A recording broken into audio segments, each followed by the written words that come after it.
वाणी हुई कि जिस बहन को आप बड़े प्यार दुलार से रथ में बैठाल कर विदा करने के लिए ले जा रहे हो, इसी के गर्भ से जो 8वीं संतान प्रकट होगी वो तेरे मृत्यु का कारण बनेगी।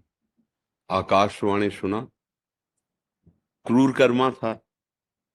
जब देवकी नहीं रहेगी तो संतान कैसे होगी? जिसका अभी इतना प्यार दुलार से रथ पे बैठाल कर विदाई करने के लिए ले जा, केश पकड़ ले, तलवार खींची, वसुदेव हाथ जोड़कर बोले आपको ऐसा नहीं करना चाहिए। आपकी प्यारी बहन है, अभी तो देखो मेहंदी लगाए हुए सुहाग के चिन्हों से युक्त है। आपको ऐसा नहीं, आप वीर पुरुष हैं। स्त्री की हत्या करना वीर पुरुषों के लिए नहीं, शोभा नहीं देता। रही मृत्यु की बात, तो जिसका जन्म हुआ उसकी मृत्यु होती ही है। आपको अगर ये डर लगता है कि इनके पुत्र से होगी, तो मैं वचन देता हूं जो जो पुत्र होगा वो आपके। वसुदेव जी सत्य थे, सत्यवादी थे, उसको विश्वास था वसुदेव जी कभी झूठ नहीं बोलेंगे। छोड़ दिया देव। तब उस प्रसंग में कहा है कि आयु हुई मृत्यु से बचने और टालने का पूरा उपाय करना चाहिए। जब नहीं बच पाए तो बात अलग की। ऐसी हुई आए हुई विपत्ति का, आए हुए संकट का जो हमें ज्ञान है, जितनी हमारी बुद्धि है, जितना हमारे पास बल है, उससे हम निवृत्त होने का पूरा उपाय करेंगे। प्रारब्ध को लेकर नहीं बैठ जाएंगे फिर असफल हो गए, अब विचार से हम उसका समन करेंगे कि प्रयास पूरा किया पर विधान ऐसा ही था, मुझे हारना था, मुझे दुख भोगना था, या अमुक घटना होनी थी, मैंने तो पूरा प्रयास किया।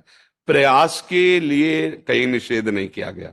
पुरुषार्थ करने पर भी यदि हमारी पराजय हो रही है तो फिर दैव बलवान हो गया। दैव माने पूर्व प्रारब्ध बलवान हो गया। अब ऐसा नहीं कि कोई हमारे साथ अभद्र व्यवहार कर रहा है तो हम चुपचाप सहन कर रहे हैं, नहीं, हम उसको कानून, एक विधान बनाया गया है, हम उसकी रिपोर्ट करेंगे। इसके बाद वो दंडित नहीं किया जा रहा, छोड़ दिया जा रहा है, तो हम सहन करेंगे कि शायद हमारा प्रारब्ध ही ऐसा है, वो पर हम उसका विधान करेंगे। अब कोई हमारे मारने के लिए आया तो गर्दन थोड़ी ऐसे झुका देंगे। हम गृहस्थी में हैं, व्यवहार में हैं, हम लड़ेंगे। जब नहीं जीत पाएंगे, गर्दन उतार देगा तो बात अलग की है। सिद्धांत को समझना होगा, नहीं तो मतलब फिर चूक हो जाए, कायरता आ जाएगी। फिर कायरता नहीं आनी है। परिणाम पर हमें ध्यान देना है। परिणाम में, सुख दुख में, लाभ हानि में, जय पराजय में समान रहना है। लेकिन कर्तव्य में हमें उदासीन नहीं हो जाना। कर्तव्य में हमें कायरता रूपी दोष से युक्त नहीं हो जाना है। कर्तव्य आया है तो हमारे जो बुद्धि में प्रकाश दे रहे हैं भगवान, उसके अनुसार हम प्रयास करेंगे।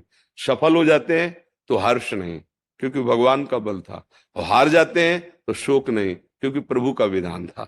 ऐसा हम विचार करके सुख दुख से ऊपर उठ सकते हैं। शास्त्रीय विचार या अध्यात्म, संसारी लोग नहीं समझेंगे, उसमें उनकी अलग बुद्धि रहती है। परमार्थ के पथिक को ऐसा ही करना चाहिए।